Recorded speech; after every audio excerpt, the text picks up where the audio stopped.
Mental president RD बोलता है, उनका गौमूत्र पीने वाला योगी बोलता है, चाय वाला बोलता है। भाजपा को बोलने दो, भाजपा का काम यही है, लेकिन लोग समझ चुके हैं क्या कर रहा है। ये सब कुछ जो भी है ये भाजपा की इलेक्शन ट्रेंड्स है। भाजपा अगर सर भी फोड़े ना जैसा, और कश्मीरियत भी समझ चुकी है क्या, आखिरी बार फिर से मुस्लिमियत पे उंगली ना उठाए। जो उंगली किसी भी पार्टी की हमारे मजहब पे उठेगी, कश्मीर में उसकी उंगली काट दी जाएगी, ये हम कहते हैं। बजरंग दल वालों को पता होगा, उनकी बेटियां गलत करने के लिए निकलती है, हमारी बेटियां पर्दा करके निकलती है। हम उन बेटियों को सलाम करते हैं, सलूट करते हैं। अल्लाह उनके चेहरों पर लानत अता फरमाना चाहिए। बीजेपी का है, ये किसका है, ये जिसका भी सवाल है, मैं उससे चेतावनी देती हूँ कि मेहरबानी करके ये हिंदू मुस्लिम ना उठाए यहाँ पे, तो ठीक है। हिजाब जिसने बोला है हिजाब पे बैन आनी चाहिए, उनको अपनी सरकार को बैन लगानी चाहिए पहले, और फिर कश्मीर के हक में बात करनी चाहिए। यह हिजाब कंट्रोवर्सी है, वो है, ये हमारे मजहब पे ना आए तो ठीक है, हद में रहे बीजेपी अगेंस्ट। उनके घर से अगर कोई बेटी हिजाब के लिए निकलती है तो उनको पता होगा उनकी बेटी गलत काम के लिए निकलती है। बजरंग दल वाले जो ऐसा कहते हैं उनकी बेटियां इस धंधे के लिए निकलती होंगी, हमारी मुसलमानों की बेटियां इसलिए नहीं निकलती है। ऐसे शब्दों में ये बात कर रहे हो कि हिजाब पे बैन लगनी चाहिए। जिन लोगों ने हिजाब पे बैन लगाने के लिए कहा है, अल्लाह ताला उनके चेहरों पर लानत अता फरमाना चाहिए है। और नबी पाक सल्लल्लाहु अलैहि वसल्लम ने ये फरमाया कि हमेशा पर्दे में रहो।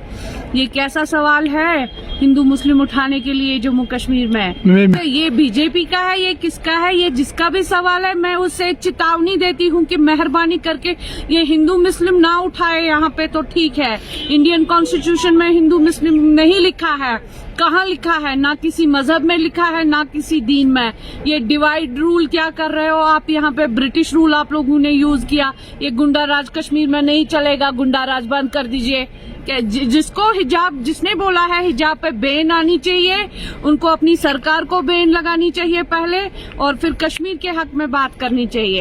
मैं उस सरकार की हिस्सा थी, लेकिन मेरा एक मकसद था सिर्फ और सिर्फ J&K चौपान वेलफेयर एसोसिएशन का शेड्यूल ट्राइब जो मेरी कम्युनिटी को नहीं दिया गया, मैं उसलिए उसमें थी। मैं वापस आई हूँ अपने घर में। मैं आज तक 1000 बार मीडिया से बोली हूँ ये, और अभी मैं मीडिया से ये बोलती हूँ कि मैं भाजपा का हिस्सा थी, लेकिन जम्मू कश्मीर चौपान वेलफेयर एसोसिएशन की शेड्यूल ट्राइब के दर्जे के लिए तो अभी मैं कांग्रेस पार्टी का हिस्सा हूँ, सिर्फ और सिर्फ जम्मू कश्मीर चौपान वेलफेयर एसोसिएशन के हिस्से के लिए।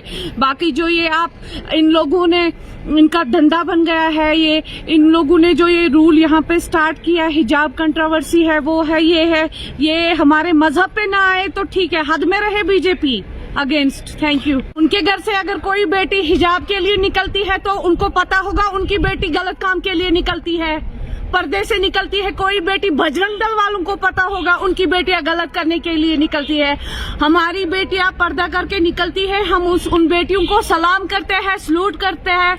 वो अपने मजहब के लिए, अपने आप को पवित्र रखने के लिए निकलती है, पर्दे में रखने के लिए, जो हमारे मुस्लिम धर्म में हमारे नबी पाक सल्लल्लाहु अलैहि वसल्लम का फरमान है। ये बजरंग दल वाले जो ऐसा कहते हैं उनकी बेटियां इस धंधे के लिए निकलती होंगी, हमारी मुसलमानों की बेटियां इसलिए नहीं। कुछ जो भी है ये भाजपा की इलेक्शन ट्रेंड्स है। भाजपा अगर सर भी फोड़े ना, जैसा उनका मेंटल प्रेसिडेंट आरडी बोलता है, उनका गौमूत्र पीने वाला योगी बोलता है, चाय वाला बोलता है, भाजपा को बोलने दो, भाजपा का काम यही है, लेकिन लोग समझ चुके हैं क्या कर रहा है, और कश्मीरियत भी समझ चुकी है क्या। आखिरी बार फिर से मुस्लिमियत पे उंगली ना उठाए। जो उंगली किसी भी पार्टी की हमारे मजहब पे उठेगी, कश्मीर में उसकी उंगली काट दी जाएगी, ये हम कहते हैं।